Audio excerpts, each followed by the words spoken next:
नमस्कार दोस्तों, स्वागत है आपका वैदिक माइंडसेट में। जैसा कि आप जानते हैं, वैदिक माइंडसेट के माध्यम से हमारा प्रयास होता है कि हम अपने वैदिक सिद्धांतों और प्रकरणों को आपके सामने सरल और व्यवहारिक रूप से प्रस्तुत करें। इसी क्रम में आज हम चर्चा करेंगे एक महत्वपूर्ण वैदिक सिद्धांत की, जो बहुत ही वैज्ञानिक और आधुनिक विज्ञान में उसके काफी सिद्धांत मिलते हैं। दोस्तों, ये जो वैदिक सिद्धांत की मैं बात कर रहा हूँ, वो हमें मिलता है हमारे वैदिक दर्शन के एक दर्शन ग्रंथ में, जिसका नाम है वैशेषिक दर्शन। दोस्तों, हमारे यहाँ वैदिक साहित्य में 6 प्रमुख दर्शन माने गए हैं, जिनमें कुछों के नाम आपने सुने होंगे। एक है वेदांत दर्शन, योग दर्शन, न्याय दर्शन, सांख्य दर्शन, मीमांसा दर्शन और उत्तर मीमांसा दर्शन। उसी में एक दर्शन है वैशेषिक दर्शन, और यह वैशेषिक दर्शन काफी विशेष है। क्यों? इस वैशेषिक दर्शन में जिस सिद्धांत की व्याख्या की गई है, वो आधुनिक एटॉमिक विज्ञान, मैकेनिक्स और फिजिक्स के कई सिद्धांतों से मेल खाता है।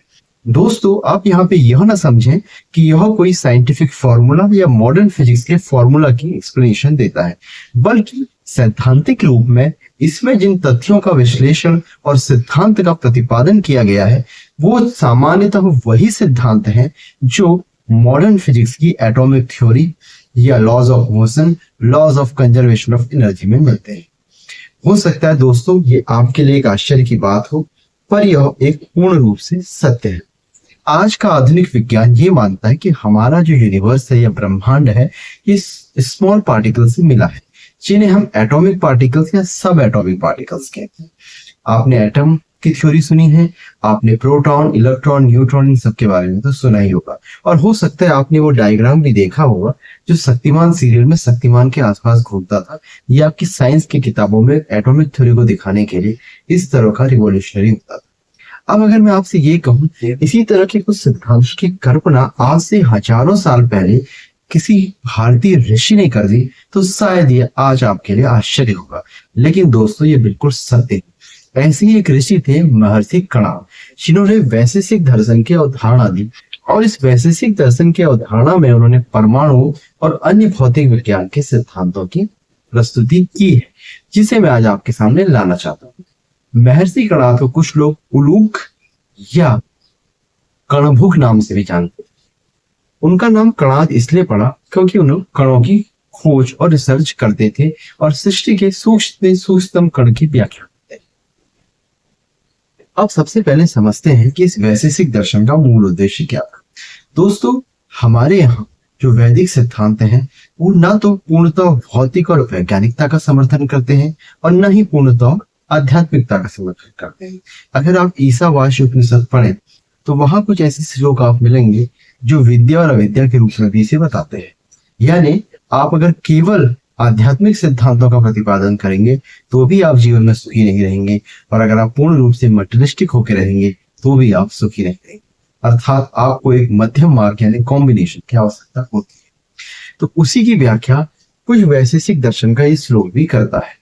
ये भी इसे धर्म के रूप में व्याख्या कर रहा है। ये कहता है, अथातो धर्म व्याख्यास्यामः यतः अभ्युदयो निःश्रेयसः सिद्धति स्वधर्म। अर्थात अब हम उस धर्म की व्याख्या करेंगे जिससे अभ्युदय और निःश्रेयस, अभ्युदय जो है ये भौतिक उन्नति को कहते हैं, और निःश्रेयस शब्द जो है वो परम कल्याण।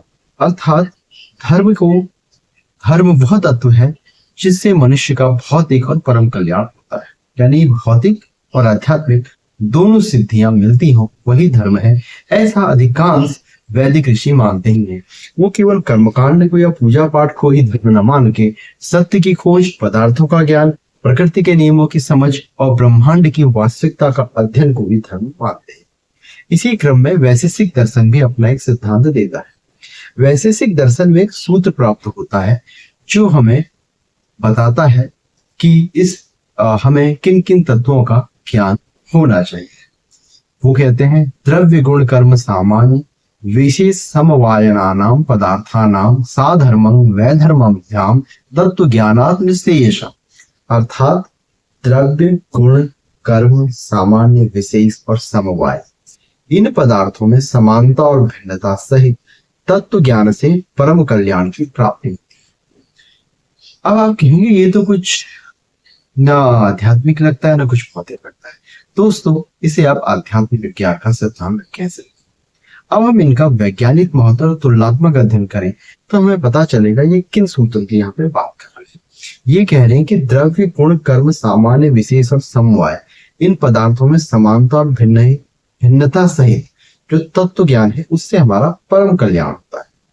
तो द्रव्य का अर्थ है मैटर, गुण को कहते हैं प्रॉपर्टीज, कर्म का अर्थ है गति से या मोशन से, एक्टिविटी से, और सामान्य का अर्थ है यूनिवर्सल्स, और विशेष का मतलब है पर्टिकुलरिटी, और समवाय का मतलब है इनहेरेंस या बाइंडिंग प्रिंसिपल, जो इस सृष्टि के तत्वों को बाइंड करके रखता है। अगर आपको इन सब का ज्ञान होता है तो ये आपको परम कल्याण की ओर ले जाता है, ऐसा महर्षि कणाद कह रहे हैं। महर्षि कणाद आगे जाकर परमाणु परिभाषा भी देते हैं। प्रशस्त पाद नाम का एक भाष्य जो प्राप्त होता है उसमें परमाणु की परिभाषा में मिलती है। वो कहते हैं यत् कार्य द्रव्यस्य कारणम अत्यंत परिमंडलम तद परमाणु, अर्थात जो कार्य द्रव्य अर्थात स्थूल पदार्थ का कारण है और जो अत्यंत परिमंडल यानी सूक्ष्म और गोलाकार तत्व वही परमाणु। वे केवल परमाणु की परिभाषा में सूक्ष्मता की तो बात कर ही रहे हैं और गोलाकार में बात कर रहे हैं, जो शायद आपको मॉडर्न फिजिक्स के उस डायग्राम में भी दिखेगा जो परमाणु की व्याख्या करते हैं। इसके अलावा वे परमाणु के गुणों को भी बताते हैं आगे, और ये सारे जो सिद्धांत है आपको प्रशस्त पाद भाष्य में प्राप्त, इसमें आपको परमाणुओं का स्वरूप भी मिलता है। वो कहते हैं परमाणु नित्यः अविभाज्यः अतीन्द्रियाश्च, अर्थात परमाणु नित्य, ये परमाणु नित्य है, अविभाज्य यानी अविभाजित है, विभाजित नहीं किया जा सकता, अर्थात ये सूक्ष्म कण। जो स्टार्टिंग के डाल्टन की और जो परमाणु सिद्धांत है उसमें से ये काफी मिलता है। डाल्टन ने भी यही बोला कि एटम सबसे सूक्ष्म पार्टिकल है, उसे विभाजित नहीं किया जा सकता। आज हम डिवाइड करते करते गॉड पार्टिकल पहुंच चुके हैं, वो एक अलग तथ्य है, लेकिन सैद्धांतिक रूप में यहाँ भी सूक्ष्म कण की परमाणु के रूप में व्याख्या है। अतीन्द्रियाश्च मतलब इसे जनरल सेंसेस से नहीं देख सकते यानी अदृश्य, और आज भी हमें अगर परमाणु या एटॉमिक स्ट्रक्चर की स्टडी करनी है तो इलेक्ट्रॉनिक माइक्रोस्कोप की जरूरत होती है। और कुछ क्वांटम थ्योरी और फिजिक्स के सिद्धांत ये कहते हैं कि हम बहुत जो सूक्ष्म और स्मॉलेस्ट पार्टिकल्स हैं वो हमें सामान्य रूप से नहीं देख सकते। दूसरी चीज यहाँ पे नित्य की बात है। नित्य का मतलब जो चीज कभी नष्ट नहीं होती है, जो हमेशा से, अर्थात जो मूल पदार्थ है वो कभी नष्ट नहीं हो सकता। ये भी साइंटिफिक सिद्धांत से बिल्कुल वाकई है, क्योंकि मॉडर्न साइंस में हम कहते हैं law of conservation of matter and law of conservation of energy, यानी मैटर और एनर्जी जो है ये एक फॉर्म से दूसरी फॉर्म में चेंज तो हो सकती है, बट ये कभी भी क्रिएट या डिस्ट्रॉय नहीं हो सकती, अर्थात ये हमेशा से ही, ऐसा विज्ञान और अध्यात्म दोनों का मानना है, और यही हमें वैशेषिक दर्शन में प्राप्त होता है। इसके अलावा इसका एक जो उन्होंने गुण दिया है परमाणु का, वो परिमंडला अर्थात सूक्ष्मता के उदाहरण, जो एक क्वांटम स्केल जैसा आपको लगता है, तो सूक्ष्मता की हम व्याख्या यहाँ पे करते हैं। इसके अलावा चीन परमाणु की बाइंडिंग्स की बात नहीं करते, यानी संयोजन की बात करते हैं, ये आपस में कैसे जुड़ते हैं, उसके भी हमें कुछ श्लोक मिलते हैं जो कहते हैं द्रव्यो परमाणु संयोगात द्रव्य गुणम, अर्थात दो परमाणु के संयोग से द्रव्य गुण होता है, और त्रयः द्रव्य गुणाकार संयोगात त्रय गुण का, यानी तीन द्रव्य गुण मिलकर त्रय गुण बनाते हैं। अर्थात यहाँ पे आप देखो तो मॉलिक्यूलर स्ट्रक्चर की बात रही है, मॉलिक्यूलर फॉर्मेशन की बात रही है कि परमाणु मिलके अणु बनाते हैं, ऐसा मॉडर्न फिजिक्स भी कहते हैं। बट ये एग्जैक्ट केमिस्ट्री नहीं है जैसा आप देखते हैं, लेकिन ये साइंटिफिक एब्स्ट्रैक्शन है इस फिलॉसफी में, और ऐसा दुनिया के किसी भी रिलीजियस या फिलोसफिकल टेक्स्ट बुक में इस तरह के उदाहरण नहीं। वहां पे आपको ज्यादातर मॉरल साइंस को मोरालिटी मिलेगी, इतना डीप कॉन्सेप्ट वहां पे नहीं मिलता। इसके अलावा गति, मोशन या कर्म की वो जो व्याख्या करते हैं उसकी भी वो डिफरेंट कैटेगरी क्लासिफिकेशन बताते हैं। जैसे कहते हैं उत्क्षेपणम, अवक्षेपणम, आकुंचन, प्रसारणम, गमनानि कर्म, अर्थात ऊपर जाना, नीचे आना, आकुंचन यानी सिकुड़ना, प्रसारण यानी फैलना। अर्थात किसी भी चीज का ऊपर की ओर, नीचे की ओर गति या एक्सपेंड करती है या वो कॉन्ट्रैक्ट करती है, और एक लीनियर मोशन भी होता है और डिफरेंट डायरेक्शनल मूवमेंट्स। ये सब की बात हम फंडामेंटल मॉडर्न मैकेनिक्स में ही करते हैं। इसके अलावा वो जो बात यहाँ पे करते हैं वो 9 द्रव्यों की बात करते हैं, सत्ता के 9 मूल तत्वों की बात करते हैं। वो क्या क्या है? पृथ्वी आपः तेजो वायु आकाशम कालम दिगात्मा मनः इति द्रव्या। पृथ्वी यानी सॉलिड में, आपः यानी जल जिसे हम लिक्विड फॉर्म में देखते हैं, तेज यानी जो भी तेज या प्रकाश हमें अग्नि फायर का जो भी स्वरूप में प्राप्त है, वायु हम इजीली समझ सकते हैं एयर, आकाशम मतलब स्पेस, इसको मॉडर्न साइंस भी मानता है, काल यानी टाइम, स्पेस और टाइम की थ्योरी हमें थ्योरी ऑफ रिलेटिविटी में इसके काफी कॉन्सेप्ट मिलते हैं, जहां पे टाइम डायलेशन का भी एक कॉन्सेप्ट है जो बहुत ही फेमस और आइंस्टीन का बहुत इंपॉर्टेंट थियरी है जिसके बेसिस पे बहुत ज्यादा रिसर्च हुई है। तो स्पेस और टाइम आकाशम कालम का वर्णन आपको वैशेषिक दर्शन में मिलता है। यहाँ पर दिक यानी दिशा का वर्णन जिसे हम डायरेक्शनल मूवमेंट्स कह सकते हैं। आत्मा मन इति द्रव्याणि, आत्मा और मन को भी यहाँ द्रव्य यानी 9 मूल तत्व के रूप में माना गया है। आत्मा का तो मॉडर्न साइंस में कोई अभी प्रूफ है नहीं, रिसर्चेस आते हैं बट ऐसा कोई सॉलिड प्रूफ अभी नहीं है। मन को साइकोलॉजी में या मनोविज्ञान जिसे हम कहते हैं उसमें हम जरूर चर्चा करते हैं, वो साइंस उस स्तर पर कुछ बात करता है। लेकिन आज से हजारों साल पहले हमारे ऋषियों ने मन नामक तत्व की भी परिकल्पना कर ली थी। पृथ्वी जल तेज वायु आकाश काल तो थे ही, लेकिन मन भी उसमें था और आत्मा भी थी, चेतना भी थी, कॉन्शियसनेस भी था। तो यहाँ पे महर्षि कणाद भौतिक तत्वों की तो बात करते ही करते हैं जिसमें वो परमाणु का वर्णन कर रहे हैं, स्पेस टाइम का वर्णन कर रहे हैं, लेकिन वो कॉन्शियसनेस, चेतना, सोल यानी आत्मा, मन यानी माइंड को भी इस रियलिटी का समान, और माइंड को एक ऑब्जर्वर का भी कॉन्सेप्ट है जो आपको क्वांटम फिजिक्स में मिलता है, ऑब्जर्वर इफेक्ट। स्पेस टाइम की तो हम बात करते ही हैं बट ऑब्जर्वर इफेक्ट की भी बात करते हैं। कॉन्शियस स्टडीज पर भी आज की साइंस शोध करती है। अब अगर हम एक तुलनात्मक अध्ययन करें कि जो मॉडर्न फिजिक्स के कॉन्सेप्ट हैं उसमें से क्या क्या कॉन्सेप्ट हमें महर्षि कणाद के वैशेषिक दर्शन में मिले। सबसे पहला जो मैंने आपको बताया वो परमाणु था यानी एटम। दूसरा था उनका अदृश्य होना यानी अतीन्द्रिय होना, नॉर्मल इंद्रियों से न दिखना, इसे हम इनविजिबल और सब एटॉमिक पार्टिकल्स कह सकते हैं। तीसरा कर्म का वर्णन करते हैं जिसे हम गति के रूप में अगर लें तो मैकेनिक्स, मोशन एंड डायनेमिक्स की जो स्टडी फिजिक्स में होती है उसमें आप इसे यूज कर सकते हैं। द्रव्य जिसे हम मैटर कहते हैं वो तो है ही, आकाश यानी स्पेस और काल यानी टाइम, ये तो उसके अलावा हमने संयोजन की भी बात की जहां पे हमने द्रव्य गुणक और त्रिगुणक की फॉर्मेशन के आपको कुछ सूत्रों से बता, इसे हम मॉलिक्यूलर बाइंडिंग का जो मॉडर्न केमिस्ट्री का कॉन्सेप्ट है। इसके अलावा वो नित्यता की बात करते हैं कि जो मैटर है या जो मूल द्रव्य है वो नित्य है। तो नित्य है मतलब कंजर्वेशन ऑफ लॉस, जैसे हम कहते हैं कि एनर्जी और मैटर जो है they can be change into one form to another form, यानी वो एक फॉर्म से दूसरी फॉर्म में, एक अवस्था से दूसरी अवस्था में चेंज तो हो सकते हैं लेकिन वो कभी भी नष्ट नहीं। तो ये नित्यता की बात भी वो करते हैं।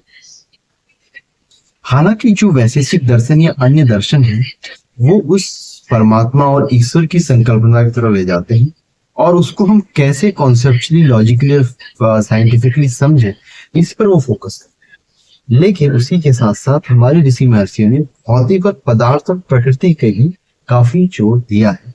अगर आप योग दर्शन देखें तो योग दर्शन में भी हम आसन जो स्थूल शरीर का हिस्सा है, प्राणायाम, ध्यान, धारणा, समाधि ऐसे करके आते हैं। तो हम सीधे ईश्वरी तत्व या किसी ईश्वर के कमांडेंट की बात यहाँ पे नहीं कर रहे हैं। इसीलिए जो सनातन धर्म के सिद्धांत है वो एक बुक पे ना होके एक कंप्लीट लाइब्रेरी, जिसको आप जितना स्टडी करेंगे उतना आप इसमें खोते जाएंगे। हम ये तो नहीं कह सकते कि वैशेषिक दर्शन आधुनिक क्वांटम फिजिक्स या न्यूक्लियर फिजिक्स या केमिस्ट्री का एग्जैक्ट इक्विवेलेंट है, लेकिन हाँ, इतना हम अवश्य कह सकते हैं कि महर्षि कणाद ने पदार्थ की सूक्ष्म संरचना पर अत्यंत उन्नत दार्शनिक और वैज्ञानिक चिंतन प्रस्तुत किए, जो आज से हजारों साल पहले, जब माइक्रोस्कोप भी नहीं था, इलेक्ट्रॉनिक माइक्रोस्कोप नहीं था, टेलीस्कोप नहीं थे, तब इस तरह की कल्पना करना और उससे संबंधित सिद्धांत प्रतिपादित करना, ये हमारे ऋषियों की उन्नत सोच और उनकी एक विस्तृत अवधारणा, विस्तृत चिंतन को दिखाता है और उनके एक आध्यात्मिक उन्नति को भी दिखाता है। कोई तो ऐसा विज्ञान या साइंस उनके पास था जिससे वो इस तरह के तथ्य प्रतिपादित करते थे, जो सामान्य नागरिकों के लिए और सामान्य लोगों के लिए हासिल कर पाना इतना आसान नहीं। उन्होंने motion, combination, unseen particles, atomic philosophies को दिया। तो हम शायद ये कह सकते हैं कि डाल्टन या डेमोक्रिटस जो हैं वो एटॉमिक फिजिक्स के जनक नहीं है। एटॉमिक फिजिक्स और एटॉमिक कॉन्सेप्ट के जो असली संस्थापक है वो महर्षि कणाद। उन्हें शायद ये स्थान हम नहीं दे पाए, क्योंकि हम भी अपने ग्रंथों को केवल पूजा पाठ और कर्म कांड के साधन ही मानते रहे।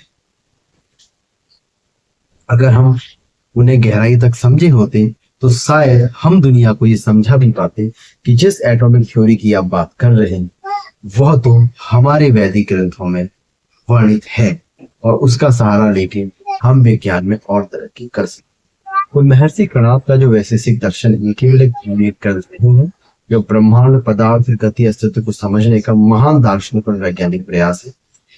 क्योंकि हमारे ऋषि महर्षि केवल भौतिक तक सीमित न होके आदि भौतिक और आध्यात्मिक क्षेत्र में भी जाते हैं, इसीलिए वो किसी भी सिद्धांत को संपूर्ण रूप से जो मानव जाति के लिए उन्नत हो, लाभकारी हो, उसको ध्यान देते हैं। इसलिए बहुत से हमारे धार्मिक प्रयोजनों में आप लौकिक और पारलौकिक दोनों प्रकार की सिद्धियों की बात की गई।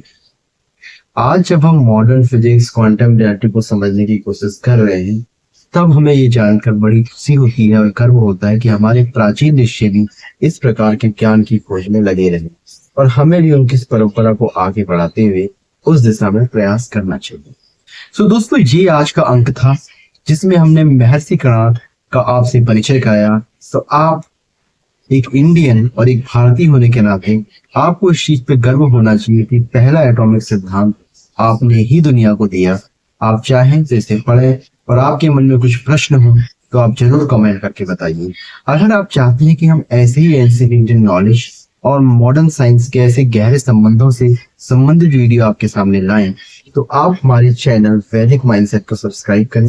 दोस्तों, अगर आपको आज का वीडियो अच्छा लगा तो आप इस वीडियो को लाइक करें, चैनल को सब्सक्राइब करें और कमेंट करके हमें बताइए कि आप इस बारे में क्या जानते हैं। सो आज का अंक बस इतना ही। नमस्कार। ओम शांति।